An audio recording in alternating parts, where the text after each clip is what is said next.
everybody, so today we are testing a target, AR-500 target from Tucson Tactical Targets. Let's check this out.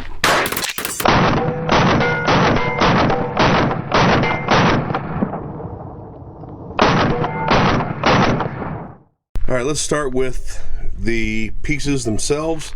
This is a whole kit from Tucson Tactical Targets.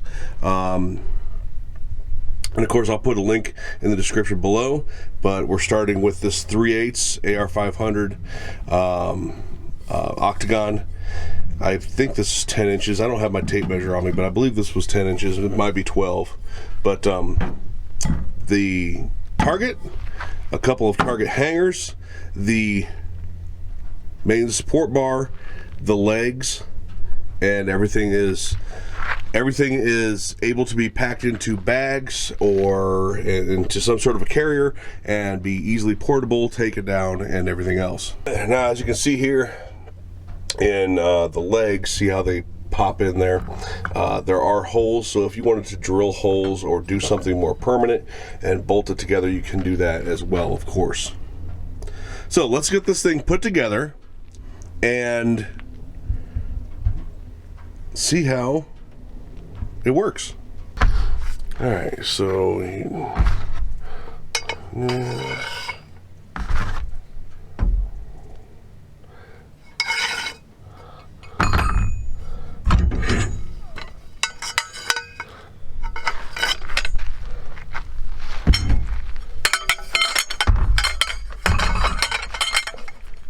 I'm gonna need some duct tape. It's really not that difficult to put together. Everything just sort of slides into each other and holds on through gravity and angles. And I put the hooks in each way, hopefully to keep any sort of rocking the target off of the hooks to a minimum. So let's start with small G44 .22 long rifle.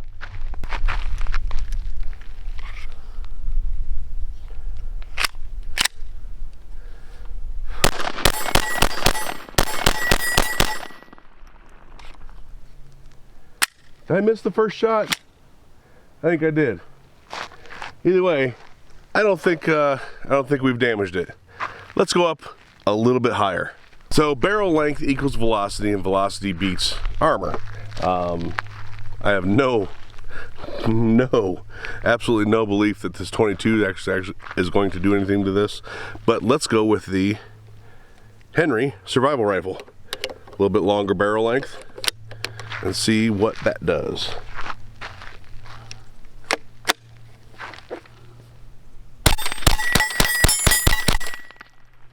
That is such a fun little gun to shoot. All right, let's see the damage, as if there's going to be any. Nope, just as expected. All just paint peeling, that's it. All right, now let's go 9mm. 115 grain ball ammo.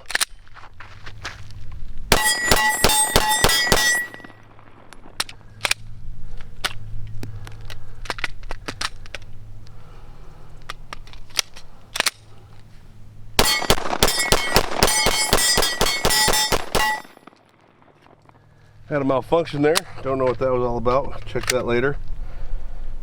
Probably ammo. So this is reloaded stuff. And you can feel the variation in load strength while you're shooting. But what you see is something that I was kind of hoping would happen. You see how it's sliding off to one side? It is crooked. What you can do is, if you were to get a target like this, you can put duct tape or put a screw in or something like that to keep it from sliding back and forth, because it'll even do it a little bit on flat ground. Just depending on what side of the target you hit on, it might want to scoot one way or the other. Not a big deal. All right, let's check out this damage. None, as you would expect. No dimples, no dents, nothing like that. So it did slide to one side. All you gotta do is just slide it over. No big deal. let's move up to a little bit faster round, almost the same size diameter projectile, but a little bit faster, hotter cooking round. Let's shoot the 1947, 1911 chambered in 38 Super. So this is almost basically the same diameter projectile, but going at a much faster feet per second because there's a higher powder load.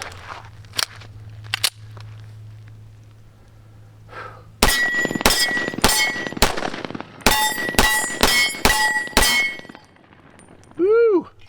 You can definitely tell that's a stronger round. Let's go check it out. We sure are rocking that target more, but again, nothing, no dimples, no dents, nothing like that. Let's scoot it over again. And I think it's time. I think it's time to scoot back and start shooting a rifle at it. So the 223 is a much smaller diameter projectile at going a far higher speed. And speed is what kills steel. So let's check this out.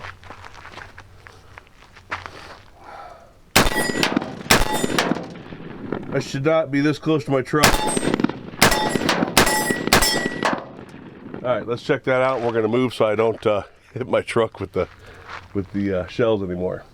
On second thought, I kind of feel like finishing off this mag.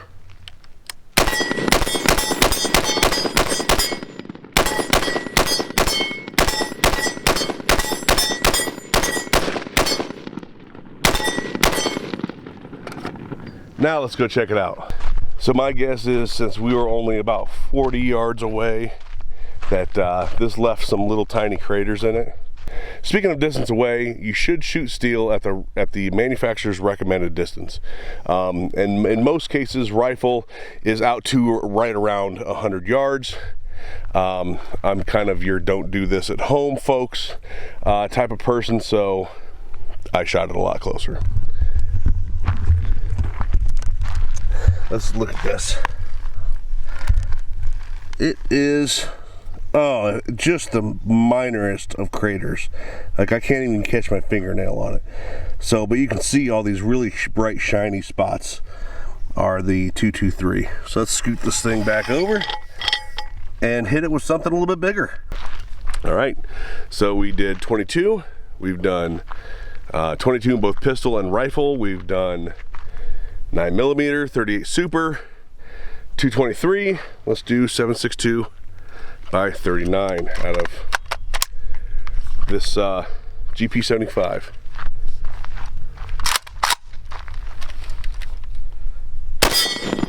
Yeehaw! Get that sucker rocking. Uh-oh.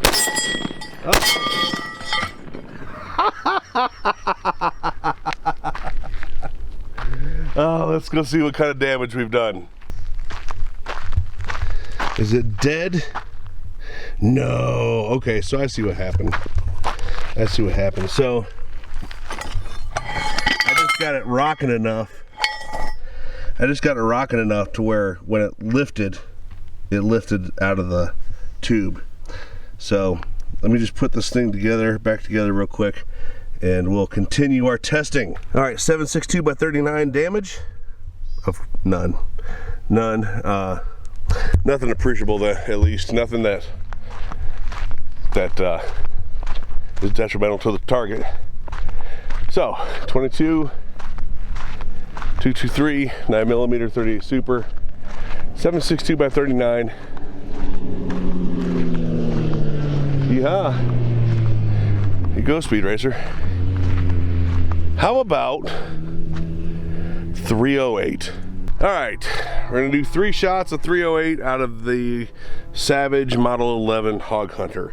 It is key to note that while I was shooting that, anybody that might have thought that I broke the hook, the hooks are made of AR 500 as well. Now the leg stands, the things on the outside that the tubes slide onto, those are not. Those are regular, I think, mild steel.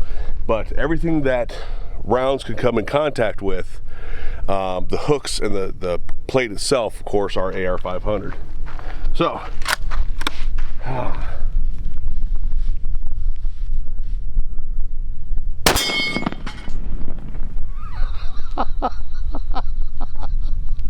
come on! All right, let's put it back together. All right, there was no damage done to the plate or the stand. It just fell apart again. I mean, 308 at this range is a hell of a hit. So we're gonna move back.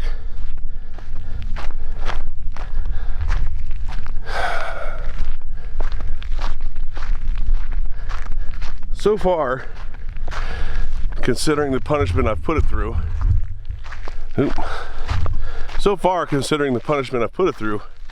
I'm actually pretty impressed with it. We all know what AR-500 steel will do. It's no secret. But the whole kit itself, up until I really started abusing it beyond what you should really be shooting steel at to begin with, it's done really, really well.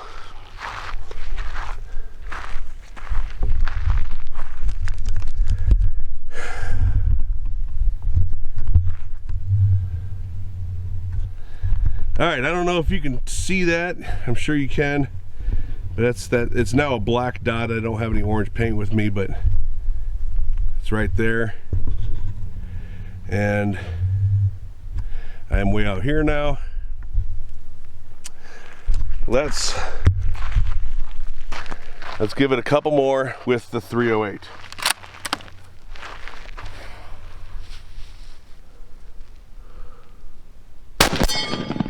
All right, that one stayed together, although it did fall off the hook.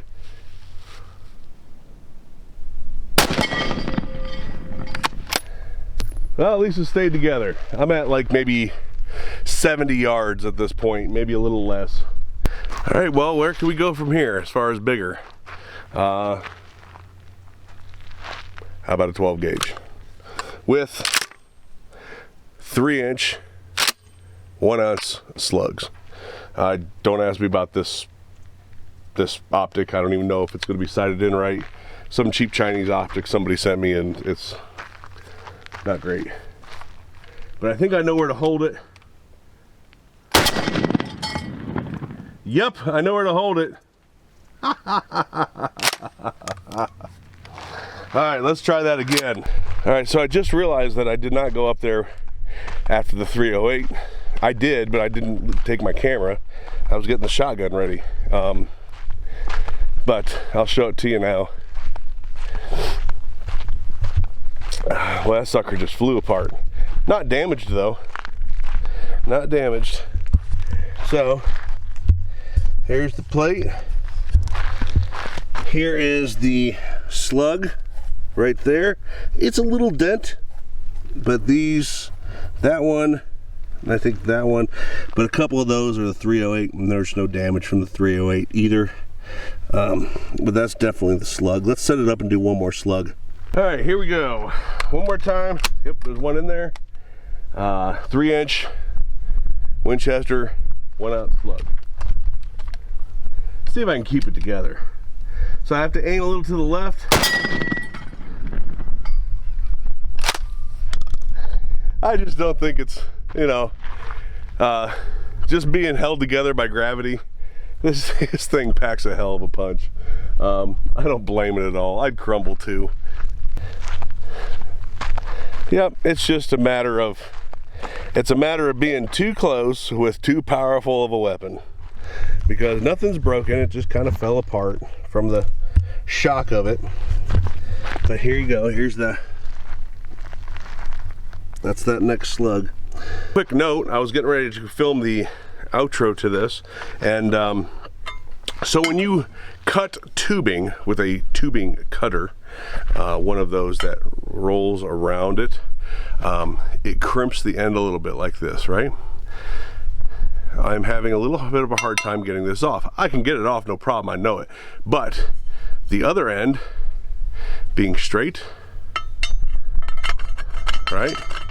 And it is the other end, the other side was put together in this fashion. So I think if I would have put it together with the crimped end on the leg mount, we may not have had some of those falling apart things. Just something to keep in mind if you decide to go with this target system. So let me finish taking this apart, get right back to you. All right, final thoughts on the Tucson Tactical Target, Tucson Tactical Targets stop sign. I'm just going to call it stop sign target right now. I think it performed exactly how I would have expected it to. I did when I got this target, I actually met the owner at a range in Casa Grande, shot with him a little bit, nice guy. He had some ARs out there we were playing around with and sighting in, stuff like that. So nice guy. We shot some of his other smaller, rounder targets at a little bit longer distances. But the tubes held up great, even though they flew apart a few times. There's no bends, no kinks, no breaks, and anything like that in it. So that is a plus. The legs, I'm going to call them the leg stands, the things that the tubes go over and the cross tube goes inside of. These are regular steel, not AR steel. Held up fine. A little bit of spalling on them, and they've held up fine.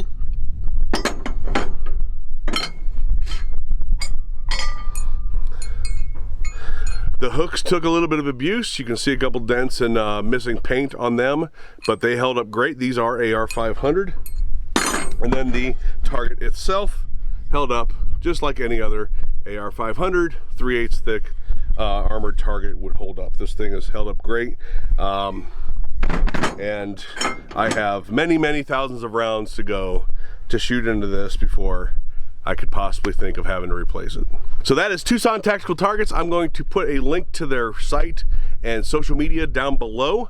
I do know that they started a YouTube channel, so go check them out.